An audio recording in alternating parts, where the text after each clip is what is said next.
नमस्कार मित्रांनो, आज आपण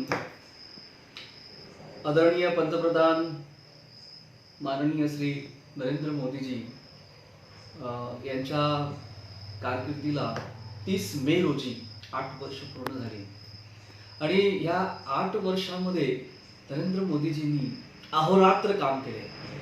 अहोरात्र काम म्हणजे एकही दिवस सुट्टी न घेणारे जगातले एकमेव असे ते पंतप्रधान आहे, ज्यांनी कधीही सुट्टी घेतली नाही, कधीही कुठेही फिरायला गेले नाहीत आणि सुट्टी न घेता अहोरात्र देशसेवेसाठी सतत काम करणारे एकमेव पंतप्रधान जे जगप्रसिद्ध आहेत.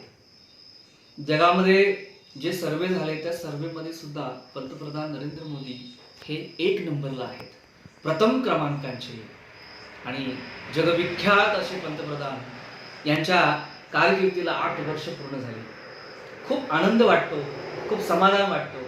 आणि 30 मे रोजी जेव्हा 8 वर्ष पूर्ण झाले तेव्हा आम्ही असं ठरवलं होतं की समाजातील वेगवेगळ्या थरातील नामवंत व्यक्तींना भेटायचं.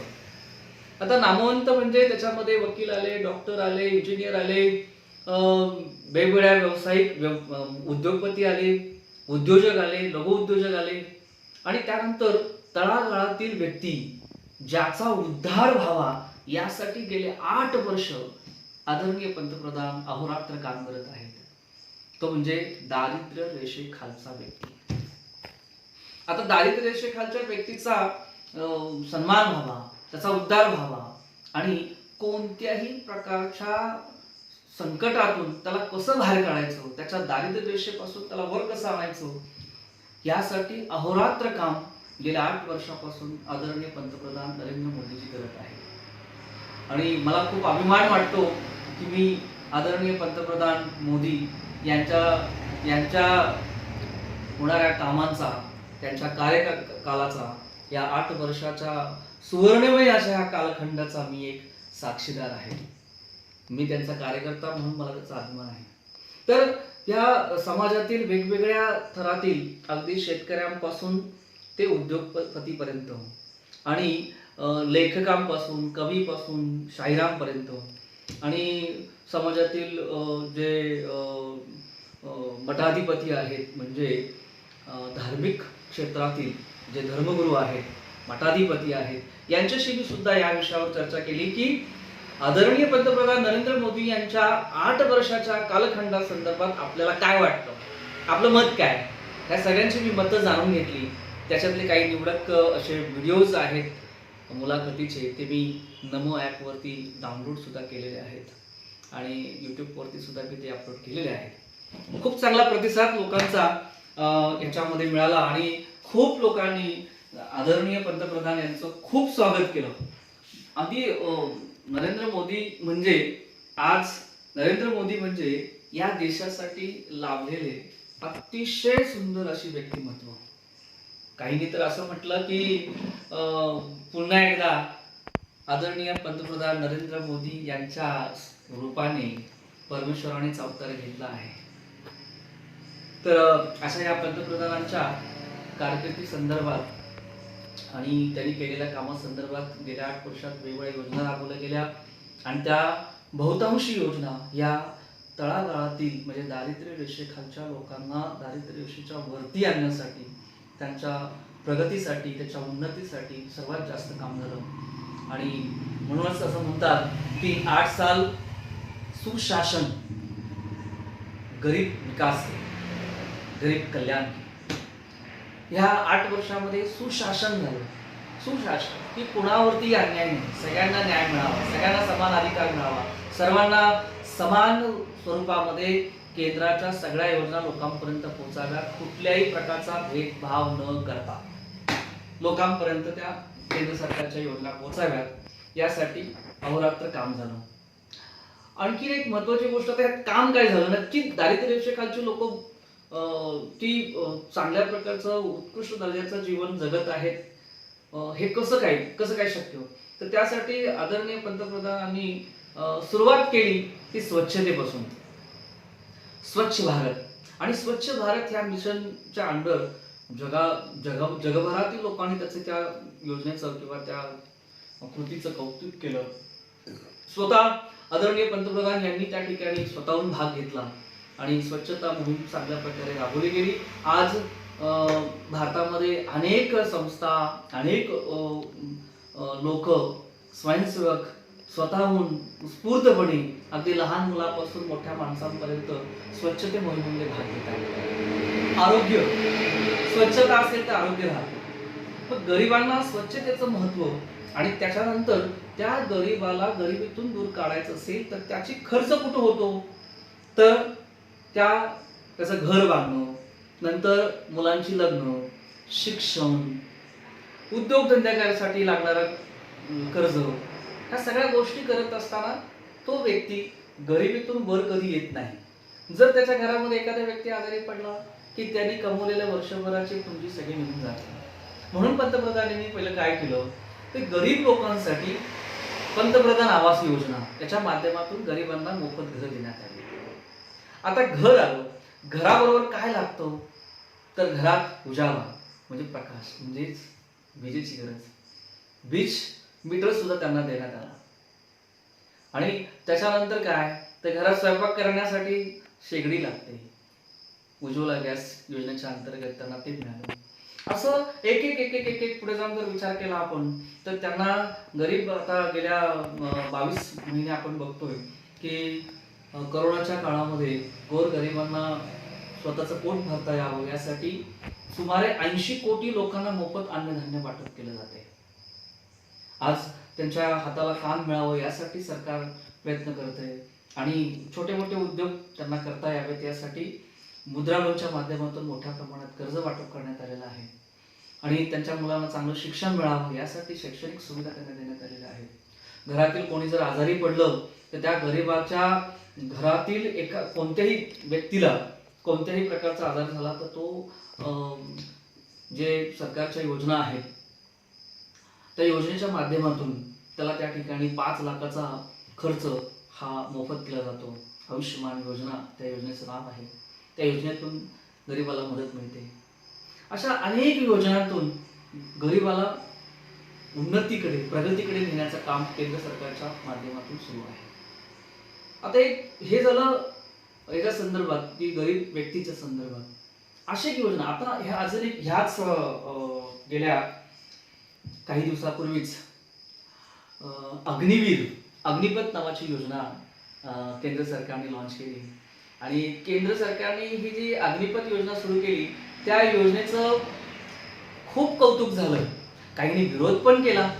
पण जेव्हा अज्ञान असतं, एखाद्या योजनेविषयी माहिती कमी असते, अपुरी असते आणि अपूर्ण माहिती असेल तर अज्ञान असतं आणि अज्ञान असेल त्या ठिकाणी विरोध होतो. आणि काही राजकीय लोकांनी कन्व्हिन्स करायच्या ऐवजी कन्फ्यूज करून टाकलं लोकांना. परंतु हळूहळू परिस्थिती सुधारली गेली. अनेक लोकांनी, अनेक शासकीय यंत्रणांनी, केंद्र सरकारने वेगवेगळ्या माध्यमातून अग्निपथ योजना कशा प्रकारे लोकांसाठी आणि देशहितासाठी गरजेची आहे ती पटवून दिलं.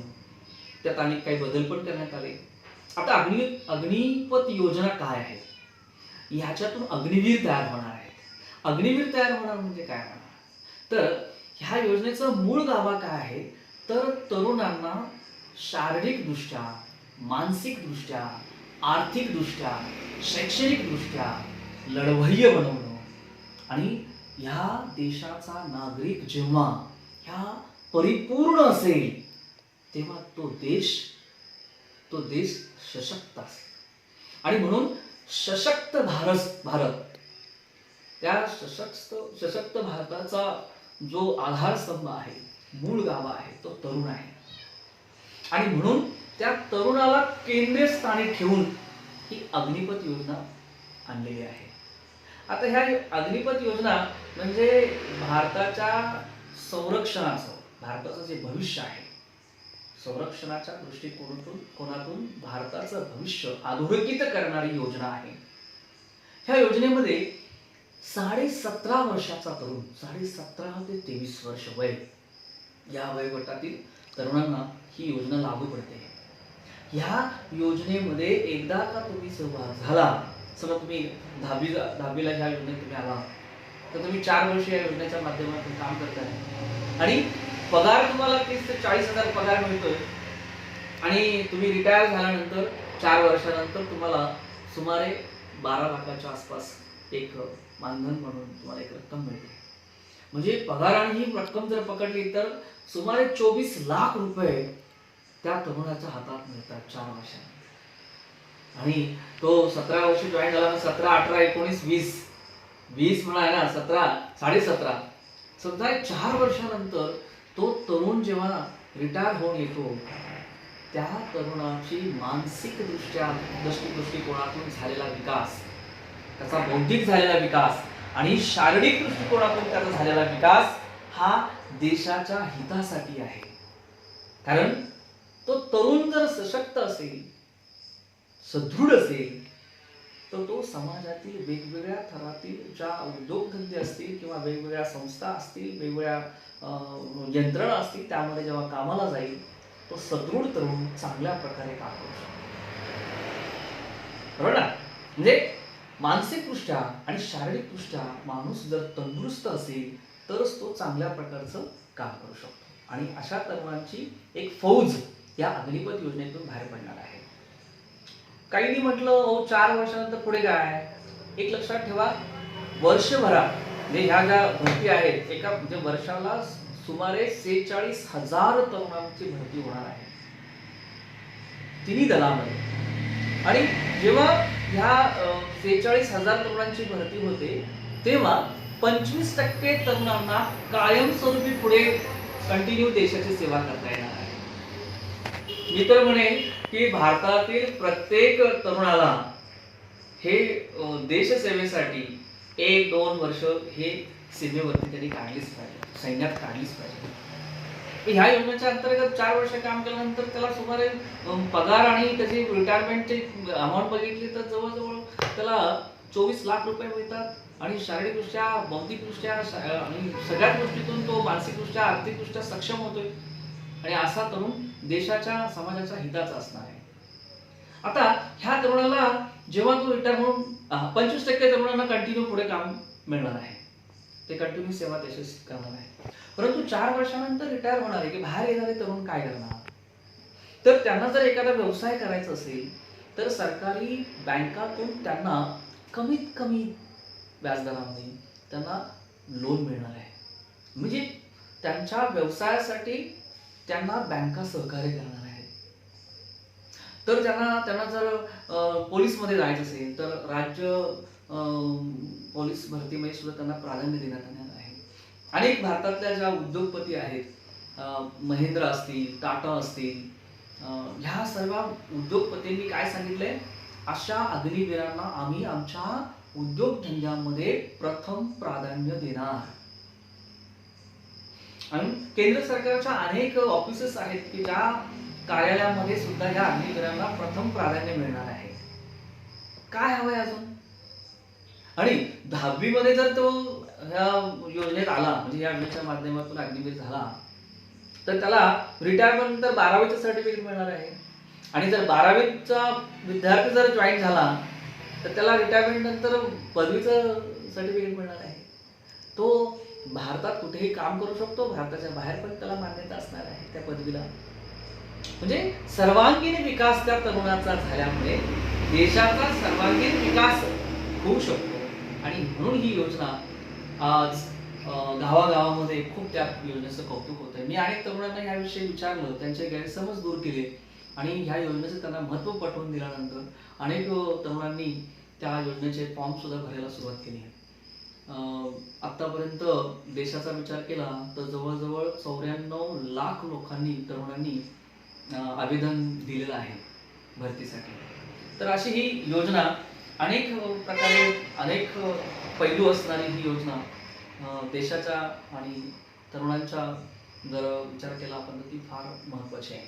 आणि ह्या योजनेचं आणखीन एक महत्त्व आहे महिलांसाठी. मुलीचं समजा 17.5 वर्षाची मुलगी आहे आणि ती जेव्हा ह्या अग्निपथ योजनेच्या माध्यमातून अग्निवीर बनते तेव्हा त्या महिलेचं, त्या नारी शक्तीचा सर्वांगीण विकास होतोय. आणि जेव्हा ती 4 वर्षांनी रिटायर म्हणून परत येते, तेव्हा तिच्याकडे भविष्याच्या उज्ज्वल भविष्यासाठी तिच्या हातामध्ये एक 12 लाखाच्या आसपास अमाऊंट असणार आहे आणि तिचा पगार जर पकडला तर टोटल 24 लाखाच्या आसपास रक्कम तिच्याकडे असणार आहे.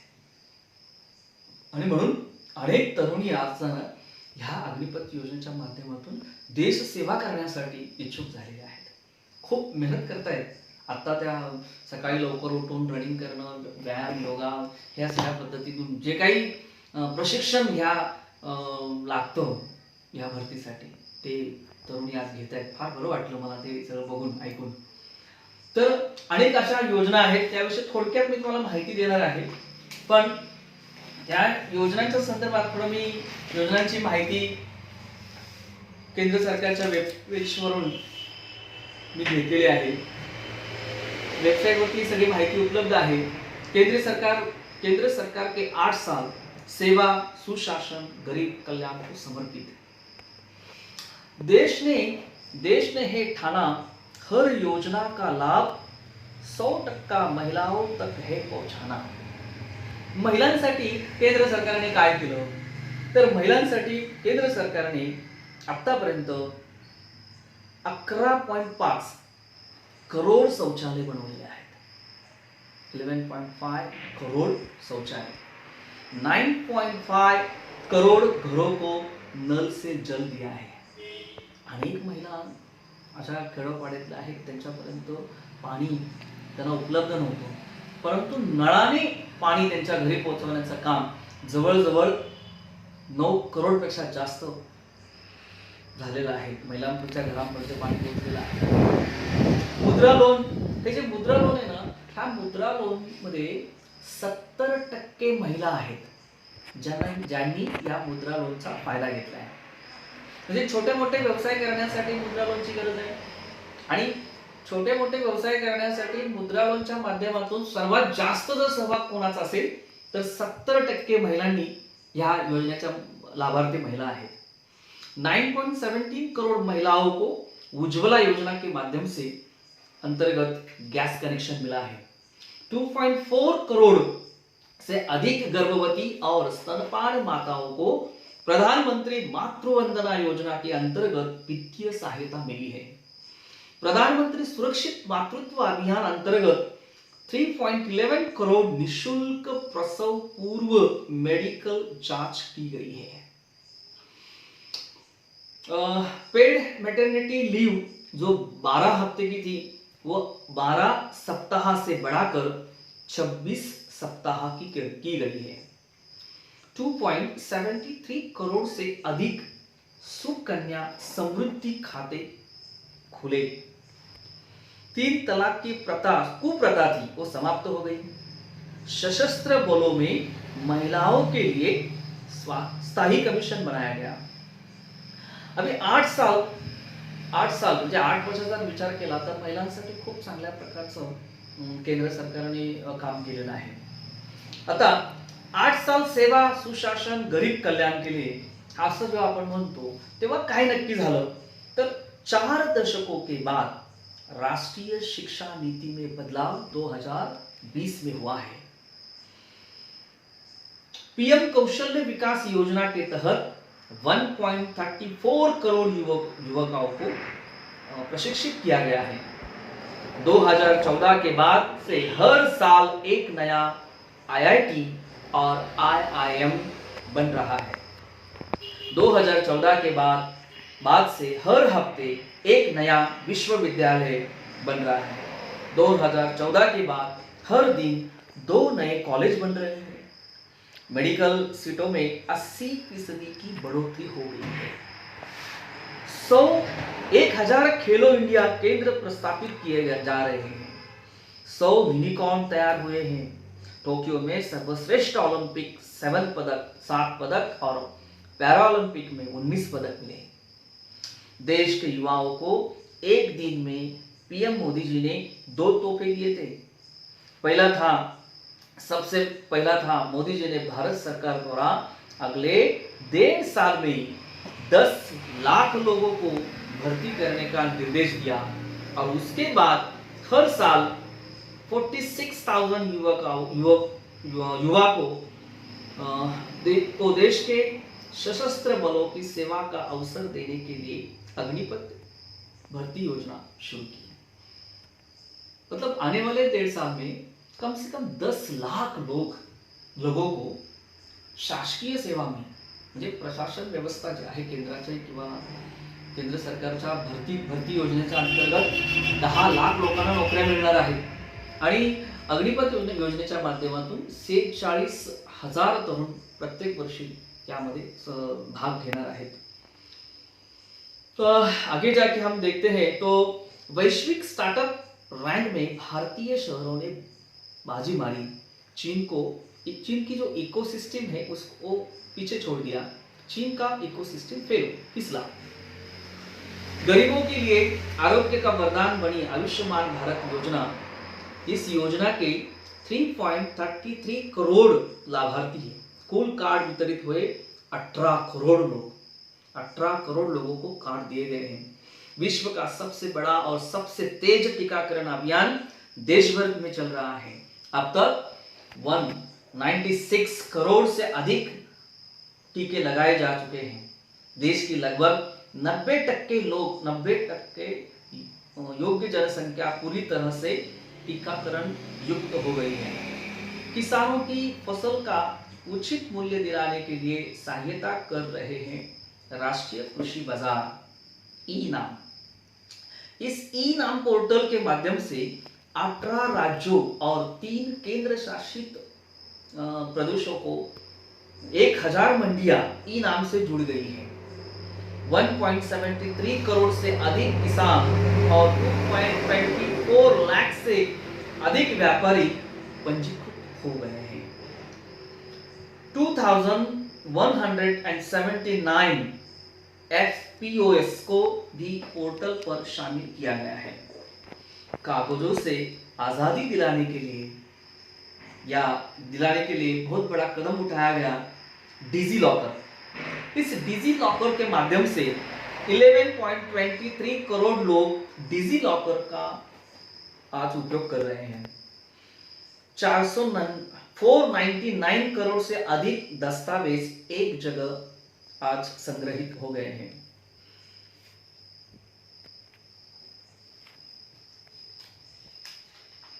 तो इस प्रकार 21 जून तक ये इंफॉर्मेशन थी। उसके बाद अगर हम जल मिशन की अगर बात करें तो जल मिशन के माध्यम से इस अंतर्गत हर घर जल पहुंचना चाहिए, शुद्ध जल।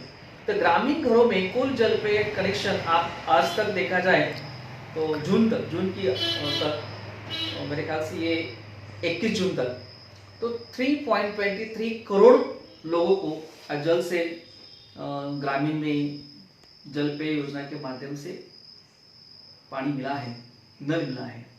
9.68 करोड़ तक ये जो योजना के बाद फिर दिए गए पेयजल कनेक्शन, तो टोटल योजना जो है वो 3.23 करोड़ 15 अगस्त 2019 तक 3 करोड़ और 9.68 करोड़ 21 जून 2022 तक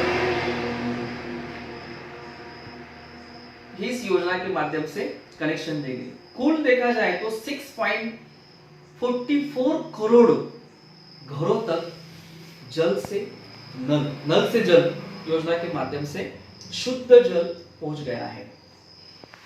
श्रमिकों का विचार जो किया जाए तो श्रमिकों के कल्याण के लिए प्रतिबद्ध मोदी सरकार ई श्रम पोर्टल पर 27.28 करोड़ से अधिक श्रमिकों ने पंजीकरण किया है। पोर्टल पंजीकृत श्रमिकों में 52.83 महिलाओं ने भाग लिया है। सभी पंजीकृत श्रमिकों को आसानी से मिल रहा है विभिन्न सरकारी योजनाओं का लाभ। कि 20 जून तक की आंकड़ेवारी है, सब ये सभी आंकड़ेवारी 20 जून पर्यंत है। तो इस प्रकार बहुत सी योजनाएं हैं। इस योजनाओं का बारे में हम थोड़ा सा डिटेल में बात करेंगे। तो वक्त है क्या, तो और एक योजना है जिसे हम एक देश एक रेशन कार्ड योजना से देश भर में खाद्यान्न की पहुंच हो रही है। एक रेशन कार्ड, एक देश एक रेशन कार्ड। उचित मूल्य की दुकानें है 5,37,021।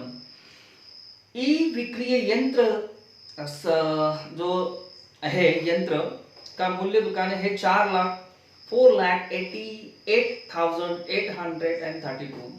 रेशन कार्ड है 23.74 करोड़ से अधिक। कुल लाभार्थी है 79.58 करोड़ से अधिक। ये जानकारी 20 जून तक की है। उसके बाद अभी इस योजना के माध्यम से हम एक रेशन कार्ड, एक देश एक रेशन कार्ड से माध्यम से कहाँ भी वो गरीब उसके पास अगर त्याच्याकडे जर रेशन कार्ड असेल तर तो देशात कुठेही धान्य स्वस्त अन्न जे रेशनिंग दुकान आहेत त्या रेशनिंग दुकानातून तो अन्नधान्य घेऊ शकतो। डिजिटल इंडिया के माध्यम से जीवन सुगम बन रहा है।